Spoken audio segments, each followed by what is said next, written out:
Μια δεκαετία τουλάχιστον. Ασφαλώς και φούσκωνα εδώ και πολλά χρόνια να γίνουν. Εγώ έχω κάνει συγκεκριμένες προτάσεις πάρα πολλές φορές.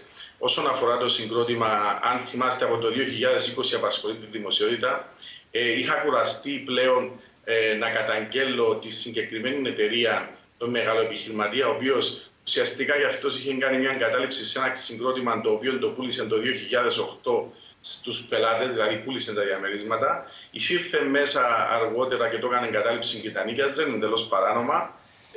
Υπάρχουν αποφάσεις της τράπεζας οι οποίες λένε ότι το συγκρότημα θα πάει, δηλαδή η πλειοψηφία των διαμερισμάτων θα πάει στην τράπεζα.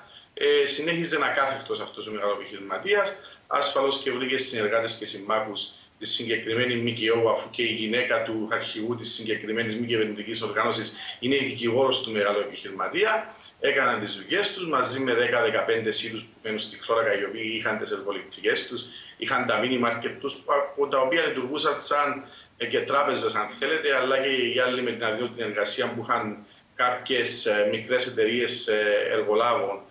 Σύριοι απομυζούσαν από αυτήν την αγορά, να το πούμε το Σύριο.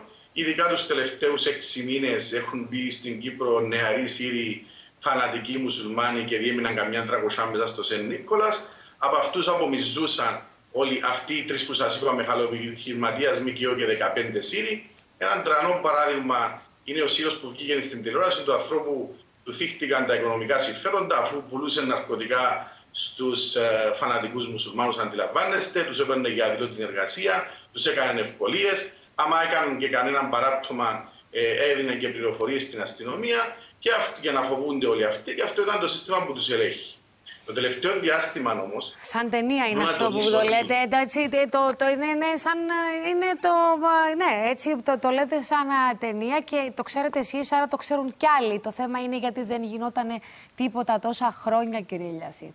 Είναι αυτό να που σας πάει. Πω γιατί ναι. Δεν είμαστε ισχυρό κράτος. Δεν είμαστε όπως στην Ελλάδα που μπορεί ένα εισαγγελίας να διατάξει αυταπάγγελτη έρευνα όταν βλέπει κάτι από τα μέσα και να ξεκινήσει να ερευνάται ένας άνθρωπος.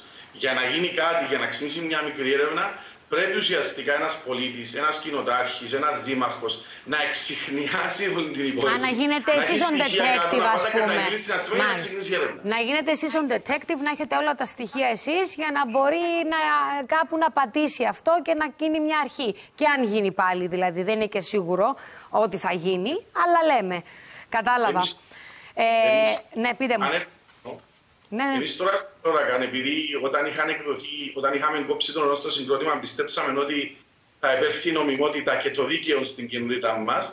Όταν βγήκε το διάταγμα του το ίδιο, όταν βγήκε το διάταγμα της επάρχου το ίδιο, δηλαδή επαναπαυόμασταν και μετά το πρόβλημα ξαναδημιουργείται από την αρχή, σαν νέα ύδρα δηλαδή.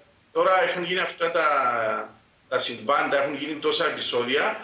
Ακόμα ανησυχούμε, ναι, την Παρασκευή θα κλείσει το συγκρότημα, αλλά ακόμα δεν μπορούμε να είμαστε σίγουροι ότι θα λυθεί το πρόβλημα στην κοινότητά μας. Ελπίζω αυτή τη φορά να λυθεί. Μάλιστα. Λοιπόν, κύριε Ηλιασίδη, σας ευχαριστώ πάρα πολύ. Ευχαριστώ, να είστε καλά. Είμαι σίγουρη ότι θα τα ξαναπούμε. Ευελπιστώ όταν θα τα ξαναπούμε να έχουμε να πούμε κάτι πιο θετικό. Να είστε καλά. Ευχαριστώ πάρα πολύ. Καλημέρα.